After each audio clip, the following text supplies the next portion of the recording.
গরু আমাদের দুধ দেয় না, আমরা তার থেকে দুধটা কেড়ে নিই। গাধা আপনা আপনি বোঝা বইতে যায় না, আমরা জোর করে তাকে দিয়ে কাজটা করাই। অন্যদিকে সিংহ মানুষের কোনো কাজেই আসে না। সিংহের দুধ নেওয়ার সাহস কারোর কাছে নেই, তাকে দিয়ে বোঝা বওয়ানোও সম্ভব নয়। সিংহের সামনে মানুষ এক মুহূর্তও টিকতে পারে না।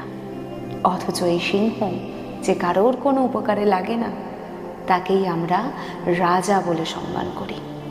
আর গাধা যে দিন রাত কাজ করে, তার নাম শুনলে মানুষ হাসে।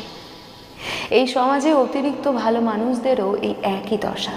যারা নীরবে নিঃস্বার্থভাবে কাজ করে যায়, ত্যাগ স্বীকার করে, তাদের কখনোই সম্মান দেওয়া হয় না।